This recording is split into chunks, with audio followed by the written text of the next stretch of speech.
Unconditional order அப்படின்னு சொல்றோம். ஒரு ட்ரேடர் வந்து கேஷே இல்லாம ஒரு பிசினஸ் டிரான்சாக்ஷன்ஸ் பண்றாரு, ஒரு சேல்ஸ்மேன் கிட்ட போய் ஒரு குட்ஸ் வந்து பர்ச்சேஸ் பண்றாரு. ஸோ பர்ச்சேஸ் பண்ணும்போது ஒரு டாக்குமெண்ட்டை வந்து ப்ரொவைட் பண்றாங்க. வித்தின் அ டேட்ல நான் வந்து உங்களுக்கு அமௌண்ட்டை செட்டில் பண்றேன் அப்படின்னு சொல்லிட்டு ஒரு டாக்குமெண்ட்டை ப்ரொவைட் பண்றாங்க. ஸோ அந்த டாக்குமெண்ட்டை நம்ம என்ன சொல்றோம் அப்படின்னா பில் ஆஃப் எக்ஸ்சேஞ்ச் அப்படின்னு சொல்றோம். அந்த டாக்குமெண்ட்ல என்ன இருக்கும் அப்படின்னா, so within how many days or within how many month அவங்க பே பண்ண போறாங்க, எத்தனை ருபீஸ் அவங்க பே பண்ண போறாங்க அப்படிங்கிற டீட்டெயில் வந்து இந்த டாக்குமெண்ட் இருக்கு. So we can say that bill of exchange அப்படின்னு சொல்றோம். ஸோ இந்த பில் ஆஃப் எக்ஸ்சேஞ்சுக்கு வந்து சில ஜேர்னல் என்ட்ரிஸ் இருக்கு. அதில் வந்து பார்த்தீங்கன்னா 3 பார்ட்டிஸ் வந்து இன்வால்வ் ஆகிருப்பாங்க: drawer, drawee and payee. So drawer அப்படிங்கிறத சேல்ஸ் பண்ணுறது, ட்ராயிங்கிறவங்க அதை பர்ச்சேஸ் பண்ணுறாங்க. ஸோ பேயிங்கிறவங்க apart from the amount pay பண்ணுறாங்க. ஸோ இந்த ட்ராயரோட அக்கௌண்ட்லையும் ட்ராயிரோட அக்கௌண்ட்லையும் ஒரு ஜேர்னல் என்ட்ரிஸ் நம்ம பார்க்கணும். So first books of drawer வந்து பார்த்தீங்க அப்படின்னா, ஒரு புக்ஸை ஒரு சேல் பண்ணுறாரு அப்படின்னா, is selling the books to X or Y some other person அப்படிங்கும்போது, ஸோ ட்ராயரோட நேம் இங்கே வந்துடும். டெபிட் சைடில் ட்ராயரோட நேம் வந்துடும், கிரெடிட் சைடில் சேல்ஸ் வந்துடும். ஏன்னா அவர் வந்து சேல்ஸ் பண்ண போறாரு. ஸோ எப்பவுமே சேல்ஸ் வந்து எந்த சைடு தான் வரும்? கிரெடிட் சைடு தான் வரும். ஓகேவா? அப்போ ஜேர்னல் என்ட்ரி என்ன அப்படின்னா, ட்ராயர் அக்கௌண்ட் எட்டாருக்கும் சேல்ஸ் அக்கௌண்ட். ஸோ ஃபர்ஸ்ட் நான் வந்து என்னோட ப்ராடக்ட்டை நான் வந்து என்ன பண்ணிட்டேன்? சேல்ஸ் பண்ணிட்டேன். ரெண்டாவது வந்து பார்த்தீங்க அப்படின்னா, இப்போ கேஷ் இல்லாமல் டிரான்சாக்ஷன்ஸ் பண்ணுறோம். நான் வந்து அப்போ பில்லை என்ன பண்ணி ஆகணும்? வாங்கி ஆகணும். டாக்குமெண்ட்டை நான் வாங்கி ஆகணும் இல்லையா?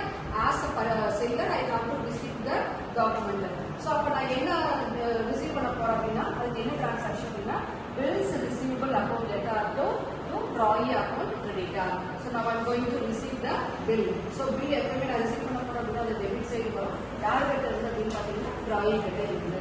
So this is the transactions for receiving the bill. மூணாவது, இப்போ பேமெண்ட் டேட் வந்தாச்சு. அந்த பேமெண்ட் டேட்ல அவங்க வந்து அமௌண்ட் பே பண்ணணும், அமௌண்ட் கொடுக்கணும். அப்போ அந்த அமௌண்ட் வந்து கேஷாகவும் இருக்கலாம், பேங்காகவும் இருக்கலாம். ஓகேவா? இந்த பேங்க் டிரான்சாக்ஷன்ஸ் மூலமாகவும் அவங்க வந்து கொடுக்கலாம். ஸோ அப்போ என்ன அப்படின்னா, cash account debtor, cash or bank account debtor to bills receivable account creditor. So என்ன பில்லு நான் அமௌண்ட் ப்ரொவைட் பண்ணியிருந்தோம் அந்த அமௌண்ட்டை நான் வந்து இப்போ நான் வந்து ரிசீவ் பண்ண போறேன். ஓகேவா? ஸோ நான் ஒரு ப்ராடக்டை சேல் பண்றேன் அப்படின்னா அதுக்கு என்ன டிரான்சாக்ஷன் அப்படின்னா, drawer account letter to sales account.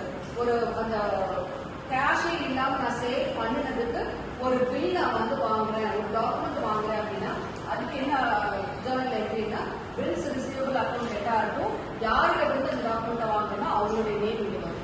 Third வந்து அந்த பர்டிகுலர் டேட்ல நான் அமௌண்ட்டை ரிசீவ் பண்றேன் அப்படின்னா cash or bank account letter to bills receivable account. So இது யாரோட ஜேர்னல் என்ட்ரி அப்படின்னா ட்ராயரோட ஜேர்னல் என்ட்ரி.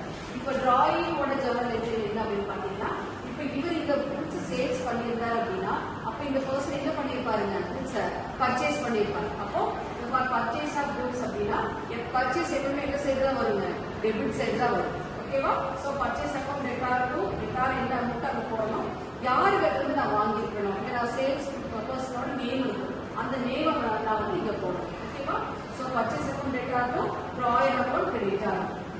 இப்போ நான் வந்து அவங்களுக்கு என்ன ப்ரொவைட் பண்ணணும் அப்படின்னா, பில் ஆஃப் எக்ஸ்சேஞ்ச் டாக்குமெண்ட் நான் ப்ரொவைட் பண்ணணும். So please time of acceptance நான் என்ன கொடுக்கணும், என்ன டாக்குமெண்ட் கொடுக்கணும் அது. இப்போ drawer account letter to bills payable account, நான் பில்ஸ் பே பண்ண போறேன் அப்படின்னு சொல்லிட்டு ஒரு ஜேர்னல் என்ட்ரி இங்கே வந்து கொடுக்கணும். So drawer account letter to bills payable account credit side.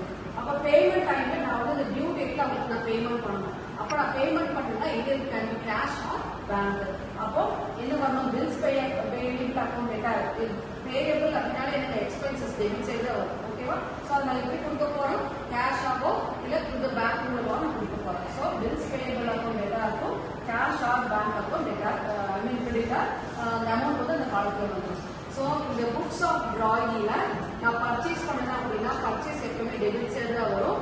So யார் வந்து வாங்குறேன்னா அவங்களுடைய நேம் இங்கே வரும். ஓகேவா? பர்ச்சேஸ் அக்கௌண்ட் லெட்டர் டு ட்ராயரோட அக்கௌண்ட் கிரெடிட்டர். அந்த பில் ஆஃப் அக்செப்டன்ஸ் நமக்கு அக்செப்ட் பண்ணும்போது ட்ராயரோட நேம்ல நான் போட்டு பில்ஸ் பேயபிள் அப்படிங்கிறத நம்ம போடணும். ஓகேவா? Drawer account letter to bills payable account. Payment mode வரும்போது எப்பவுமே பில்ஸ் பே பண்றோம் அப்படின்னா அது வந்து நமக்கு எக்ஸ்பென்சஸ் தான். எக்ஸ்பென்சஸ் எந்த சைடு தான் வருங்க? டெபிட் சைடு தான் வரும். ஓகேவா? ஸோ பில்ஸ் பேயபிள் எத்தனை ருபீஸ் அந்த ருபீஸை டெபிட் சைட்ல போட்டுக்கணும். கேஷாவும் நான் பே பண்ணலாம், இல்ல த்ரூ த பேங்காவும் நான் பே பண்ணலாம். அப்போ என்னோட கம்பெனில இருந்து வெளியில போயிருக்கு அப்படின்னு நான் க்ளோஸ் அவுட் இல்லையா, அப்போ கேஷ் ஆர் பேங்க் அக்கௌண்ட் என்ன அமௌண்ட் நீங்க போடுங்க. ஓகேவா?